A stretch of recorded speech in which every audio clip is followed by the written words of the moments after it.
வணக்கம் நேயர்களே, ஸ்ரீ குபேரன் டிவி நேயருக்கு லட்சுமி நாராயண அன்பு வணக்கங்களை. இப்போ நம்ம பார்க்க போகிறது வார ராசி பலன் 9ஆம் தேதியிலேருந்து 15ஆம் தேதி வரை எப்படி இருக்க போகுது நான் பார்க்க போகிறோம். ஸோ எப்போதும் சொல்கிறது தாங்க, லக்னத்துக்கு பாருங்கள், ராசிக்கு பார்க்குற லக்னத்துக்கு பார்க்க ரொம்ப பர்ஃபெக்டாக இருக்கும். உதாரணமாக ஒரு மகர லக்னம் விருச்சிக ராசினா நீங்கள் விருச்சிக ராசிக்கான பலன்களை பார்க்குற மகர ராசிக்கான பலன்களை பார்க்குறது ரொம்ப பர்ஃபெக்டாக இருக்கும்.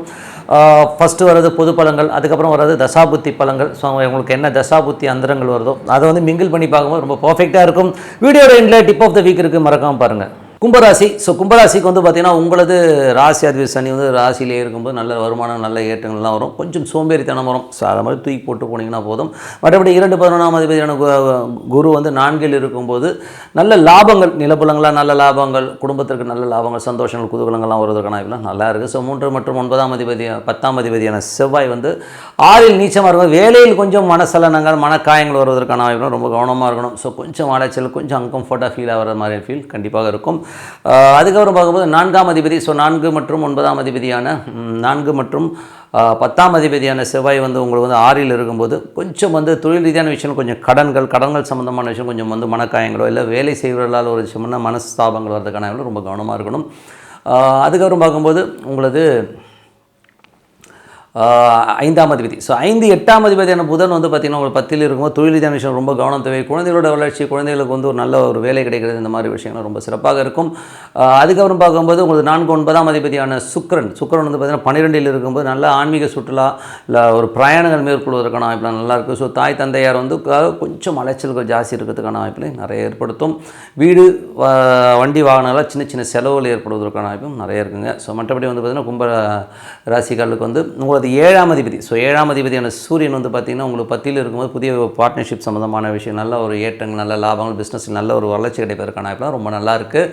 அதுக்கப்புறம் பார்க்கும்போது உங்களுடைய 6ஆம் அதிபதியான சந்திரன் வந்து சிறப்பான பலன்களை கண்டிப்பாக கொடுத்துருவாங்க. நல்ல ஏற்றங்கள், நல்ல லாபங்கள், நல்ல ஒரு வளர்ச்சி கிடைப்பதற்கான வாய்ப்புலாம் ரொம்ப சிறப்பாக இருக்குது. அதுக்கப்புறம் பார்க்கும்போது உங்களுக்கு 8ஆம் அதிபதியான புதன் வந்து 10ல் இருக்கும்போது தொழில் ரீதியான விஷயம் ரொம்ப கவனம் தேவை. தொழிலில் வந்து கொஞ்சம் பார்த்து ஒரு அகலக்கால் வைக்காமல் இருக்கிறது ரொம்ப நல்லதுங்க. மற்றபடி வந்து பார்த்திங்கன்னா உங்களது 11ஆம் அதிபதி மற்றும் 2ஆம் அதிபதியான குரு வந்து ஒரு 4ல் இருக்கும்போது நிலபுலன்களாலும் சொத்து சுகங்களாலும் நல்ல லாபங்கள், வண்டி வாகன நல்ல லாபங்கள் வர்றதுக்கான வாய்ப்புலாம் ரொம்ப நல்லா இருக்குது. ஸோ இதுவரை பார்த்த பொது பலன்கள். இப்போ பார்க்க போகிறது வந்து பார்த்திங்கன்னா தசாபுத்தி பலன்கள் எப்படி இருக்குன்னு பார்ப்போம். கும்ப லக்னமாக இருந்து சூரியன் தசாபுத்தினா சூரியன் வந்து பார்த்திங்கன்னா உங்களுக்கு வந்து 10ல் இருக்காருங்க. ஸோ 10ல் இருக்க சூரியன் வந்து பார்த்திங்கன்னா உங்களுக்கு வந்து நல்ல ஒரு ஏற்றங்கள், நல்ல லாபங்கள், நல்ல வியாபாரத்தில் வந்து அடுத்த கட்டத்துக்கு மூவ் ஆகிறதுக்கான வாய்ப்புகள்லாம் ரொம்ப நல்லா இருக்குது. ரொம்ப சிறப்பான ஒரு விஷயங்கள்லாம் கண்டிப்பாக நடக்குங்க. கணவன் மனைவி உறவும் ரொம்ப சிறப்பாக இருக்கும். கும்ப லக்னமாக இருந்து சந்திர தசாபுத்தி அந்தரங்கள். ஸோ சந்திரன் வந்து பார்த்திங்கன்னா உங்களுக்கு வந்து 6ஆம் அதிபதி. ஸோ 6ஆம் அதிபதி வந்து வேலை சம்மந்தமான விஷயம், சிறப்பான பலன்கள், கடன் கேட்ட இடத்துல கிடைக்கிறது, இந்த மாதிரி விஷயங்கள் ரொம்ப சிறப்பாக இருக்கும். ஸோ கும்ப லக்னமாக வந்து செவ்வாய் தசாபுத்தி, செவ்வாய் வந்து 6ல் இருக்கும்போது யாருக்கெல்லாம் செவ்வாய் தசாபுத்தினா வேலையில் வந்து சின்ன அவமானங்கள் வருவதற்கான வாய்ப்பு இருக்கலாம், ரொம்ப கவனமாக இருக்கணும். மற்றபடி வந்து பார்த்திங்கன்னா உங்களுக்கு 3 மற்றும் 10ஆம் தேதி தொழில் ரீதியான விஷயங்கள், புதிய அக்ரிமெண்ட், புதிய ஒப்பந்தங்கள் மூலியமாகவும் கொஞ்சம் மனசில் வந்து சின்ன காயங்கள் வரும், கொஞ்சம் பார்த்துருந்துக்கணும். அது கும்ப லக்னமாக வந்து ராகு தசாபுத்தினா ராகு வந்து 2 இருக்கா. ஸோ 2ஆம் அதிபதி இருக்கும்போது அது 1-2 ஒரு பரிவர்த்தனை, நல்ல லாபங்கள், நல்ல ஏற்றங்கள்லாம் வரும். பெரிய அளவில் சம்பாதிக்கணுங்கிற எண்ணங்களை எல்லாம் கண்டிப்பாக கொடுத்துருங்க. ஸோ கும்ப லக்னமாக இருந்து உங்களுக்கு வந்து குரு தசாபுத்தினா குரு வந்து சிறப்பான பலன்கள். 4-9ஆம் அதிபதி வந்து உங்களுக்கு வந்து 2-11ஆம் அதிபதி 4ல் இருக்கும்போது நல்ல லாபங்கள், நல்ல ஏற்றங்கள் கொடுப்பதற்கான ரொம்ப சிறப்பாக இருக்குது. கும்ப லக்னமாக இருந்து சனி தசாபுத்தி அந்தரங்கள். ஸோ சனி வந்து ராசியிலேருந்து ராகுடைய சார்ந்தமாக நல்ல வளர்ச்சி, நல்ல லாபங்கள், நல்ல ஏற்றங்கள் வருவதற்கான வாய்ப்பு, குடும்பத்திற்கான விஷயங்கள் சிறப்பாக இருக்குங்க. மற்றபடி வந்து பார்த்திங்கன்னா கும்ப லக்னமாக இருந்து புதன் தசாபுத்தினா புதன் வந்து பார்த்திங்கன்னா 10ல் இருக்கும்போது உங்களுக்கு 5-8ஆம் அதிபதி பார்த்திங்கன்னா தொழில் ரீதியான விஷயம் ரொம்ப கவனம் தேவை. அகலக்கால் வைக்காமல் இருக்குது. குழந்தைகளுக்கு வந்து உங்களுக்கு உங்கள் குழந்தைக்கு வேலை கிடைக்காம இப்போ வேலை கிடைப்பதற்கான இப்போலாம் நல்லா இருக்குது. ஸோ அது ஒரு சிறப்பான விஷயங்கள் தான். கும்ப லக்னமாக வந்து கேது தசாபுத்தி, கேது வந்து பார்த்திங்கன்னா 8ல் இருக்கும்போது அது சூரியனுடைய சாரத்தில் இருக்கும்போது ரொம்ப கவனமாக இருக்கணும். ஏன்னா வந்து அது வந்து பார்த்திங்கன்னா சூரியனுடைய சாரத்தில் வந்து வேலை, பாசஸ் மற்றும் அப்பா சம்மந்தமான ஒரு மன உளைச்சலோ, டென்ஷனோ, ஸ்ட்ரெஸ்ஸஸோ வரும். ஸோ அதனால் கொஞ்சம் கவனமாக இருக்கணுங்க. அது கொஞ்சம் ஜாக்கிரதையாக தான் இருக்கணும்.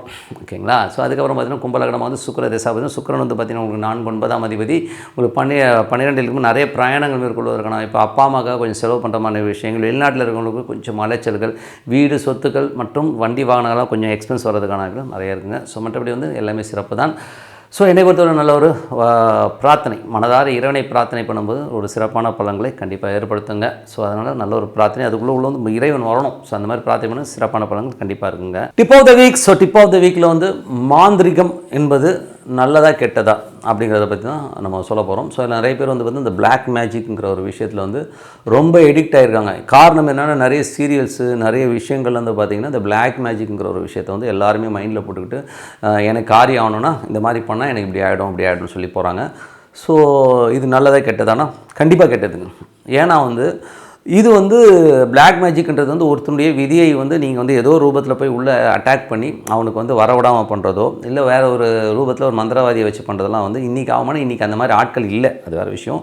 பியூராக வந்து இருக்கிற ஆட்கள் ரொம்ப கம்மி, ஒரு 5% இருந்தால் பெரிய, மற்றவங்களாம் ஏமாத்துறாள் தான். ஸோ வேறு எனக்கு பர்ஃபெக்டாக தெரியும், எல்லாம் ஏமாத்துறாள் தான். உள்ளே மாட்டிங்கன்னா இல்லை லட்சக்கணக்கில் ஆட்டையை போட்டுருவாங்க. ஸோ அந்த மாதிரி வந்து ஒரு திருட்டுத்தனமான ஒரு பிளாக் மேஜிஷியன்ஸ் நிறைய பேர் இருக்காங்க. சின்ன சின்ன சித்து விலைகள்லாம் பண்ணுவாங்க, இல்லைன்னு சொல்ல மாட்டேன். பட் இருந்தாலும் அது பண்ணலாமான பண்ணாதீங்க. ஏன்னா வந்து உங்கள் விதிக்கப்பட்ட விதியை நீங்கள் அனுபவிச்சு தீரணுங்கிற ஒரு கர்மாவே நீங்கள் அனுபவிச்சு தான் ஆகணுமே ஒழிய சரி அந்த டைமில் போய்ட்டு நான் வந்து இது பண்ண மாட்டேன் அது பண்ண மாட்டேன்னு சொன்னிங்கன்னா அது மாட்டிக்கும். ஸோ அது ஒரு விஷயம். பிளாக் மேஜிஷியன் பண்ணிங்கன்னா நாளைக்கு உங்கள் வம்சா வழியில் வந்து அது வந்து ஒரு கர்மாவாக வந்து இணைஞ்சிரும். நீங்கள் வந்து இன்றைக்கி நல்லா இருக்கணுன்றதுக்காக இன்னொருத்தனை கெடுக்கிறதுக்காக செய்கிற ஒரு விஷயம் கண்டிப்பாக வந்து ஒரு பிளாக் அது ஒரு கர்மாவாக மாறி அது உங்களுக்கு குழந்தைகளாக பேர குழந்தைகளாக வந்து உங்களுக்கு வாழ்நாள் ஃபுல்லாக வந்து படுத்தி எடுத்துருங்கிறது உண்மையான விஷயம்.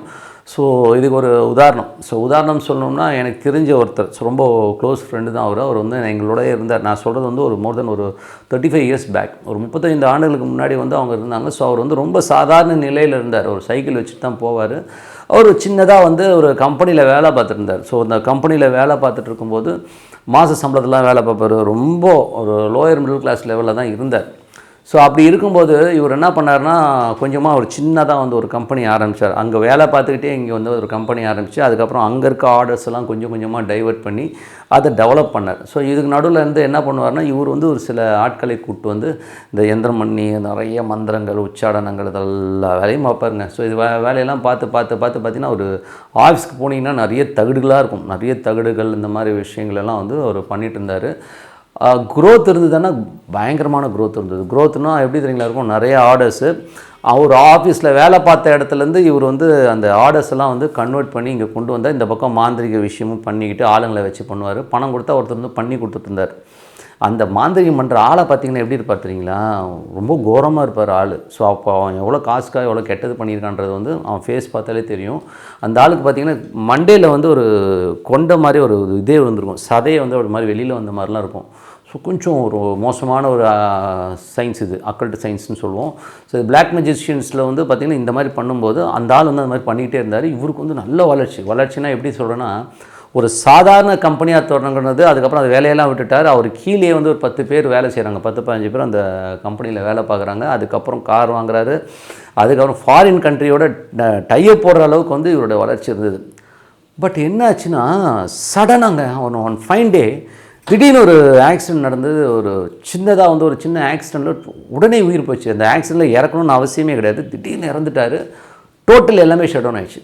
டோட்டலாக ஷட் டவுன் ஆச்சு. அது மட்டும் இல்லாமல் அவருக்கு பெரிய கர்மா என்ன வந்ததுன்னா இவருடைய வளர்ச்சி வந்து என்றைக்கு வந்து அந்த கம்பெனிலேருந்து ஆர்டர்ஸ்லாம் கன்வெர்ட் பண்ணி இது பண்ணாரோ அப்போ வந்து முதல் குழந்தை அவருக்கு ஏற்கனவே இருந்தது. ரெண்டாவது குழந்தைய வந்து அதை பிறக்கும்போது அது மூளை வளர்ச்சி கூண்டிய ஒரு குழந்தையாக பிறந்துச்சு. அதனால் அதுக்காக எவ்வளோ செலவு பண்ணார். அவருக்கு வேதனைன்னா அந்த குழந்தையால் ரொம்ப வேதனை இருந்தது. ஸோ அவ்வளோ கஷ்டப்பட்டாங்க. ஸோ ஏன் சொல்கிறேன்னா அந்த பிளாக் மேஜிஷியனுங்கிறது வந்து உங்கள் வம்சாவழியை பாதிக்கும் அப்படிங்கிறதுக்கான உதாரணம் இது. ஸோ அவ்வளோ கஷ்டங்களை வந்து அந்த பிளாக் மேஜிஷியன் கொடுத்துரும். ஸோ அதனால் தயவுசெய்து யாராச்சும் வந்து இன்றைக்கி நான் நல்லா இருக்கணும், இன்றைக்கி பணம் வரணும், எனக்கு வந்து இவன் அழியணும், இவன் கெட்டு போகணும், அந்த மாதிரிலாம் வந்து தவறான ஒரு நெகட்டிவிட்டியாக ஒரு சில விஷயம் செய்ய போனீங்கன்னா உங்களது மகன்கள் பேர குழந்தைகள் கண்டிப்பாக பாதிக்கப்படும். அதனால் வந்து தயவுசெய்து அந்த விஷயங்களே போகாதீங்க. அது விஷயத்துக்கு பக்கமே போகாமல் இருக்குது ரொம்ப நல்லது. ஏன்னா நான் கண்ணுக்கு பார்த்தேன் அவங்க எவ்வளோ பெயின் தெரியுங்களா. அவங்க காசு இல்லாத போதே அவ்வளோ சந்தோஷமாக இருந்தாங்க. நான் எனக்கு நல்லா தெரியும், காசு இல்லாத போதே அந்த அழகாக சைக்கிளில் போவாங்க. அதுக்கப்புறம் ஒரு ஸ்கூட்டரில் வச்சுருந்தார். ஸ்கூட்டரில் அவ்வளோ சந்தோஷமாக போயிட்டு இருந்த ஃபேமிலி. அதுக்கப்புறம் அந்த குழந்தை பிறந்ததுக்கப்புறம் அவங்க டோட்டலாக அவங்க சந்தோஷம் எல்லாமே போயிடுச்சு. பணம் இருந்தது பட் சந்தோஷம் டோட்டலாக போயிடுச்சு. அவங்க ரொம்ப ஒரு என்ன சொல்கிறது, ரொம்ப ஒரு கஷ்டத்தோடய தான் இருந்தாங்க. ஸோ அதுக்கப்புறம் ஒன் ஃபைன் டே வந்து அவரும் திடீர்னு ஒரு ஆக்சிடெண்ட்டில் இறந்ததுக்கப்புறம் அந்த ஃபேமிலி வந்து டோட்டலாக வந்து டெமாலிஷ் ஆனதை பார்க்க முடியுது. அதுக்கப்புறம் டோட்டலாக அந்த கம்பெனி எல்லாமே மூடுற மாதிரி சூழ்நிலை ஏற்படுத்திச்சு. அதனால் வந்து தயவுசெய்து இந்த பிளாக் மேஜிஷியனுங்கிற ஒரு விஷயத்துக்கு போகவே போகாதீங்க. மாந்திரிகமோ மந்திரமோ இதுக்கு என்னங்க பண்ணலாம், ஒருத்தன் என்னை ஏமாற்றிட்டான் நான் அவனுக்கு நான் திருப்பி செய்ய வேணாம்னா நீங்கள் அந்த மாதிரி போகாதீங்க. உங்களை ஏமாற்றிட்டாங்கன்னா இறைவனிடம் வழிபாடு பண்ணுங்கள். ஸோ வழிபாடுன்றது வந்து உங்களுக்கு எந்த வித சைடு எஃபெக்ட்டும் கொடுக்காது. இறைவனிடம் வழிபாடு பண்ணுங்கள். ஒரு காலகட்டத்திற்கு அப்புறம் அவங்களுக்கு வந்து எல்லாமே வந்து ஆட்டோமேட்டிக்காக உங்களுக்கு வர நல்லது வரும். நமக்கு வந்து நல்ல சந்ததிக்கணும், நம்ம நல்லா இருக்கணும்னு நினைக்கணுமே ஒழிய இந்த மாதிரி வந்து ஒரு தவறான விஷயத்துக்கு கண்டிப்பாக போயிடாதீங்கன்னு சொல்லிட்டு உங்களிடம் விடைபெறுவது உங்கள் லக்ஷ்மி நாராயணன். நன்றி, வணக்கம். ஸ்ரீ குபேரன் டிவியை பார்த்தமைக்கு நன்றிகள். மேலும் இது போன்ற தகவல்களை தெரிந்து கொள்ள ஸ்ரீ குபேரன் டிவியை சப்ஸ்கிரைப் செய்யுங்கள். மறக்காமல் பெல் ஐக்கானை கிளிக் செய்யுங்கள்.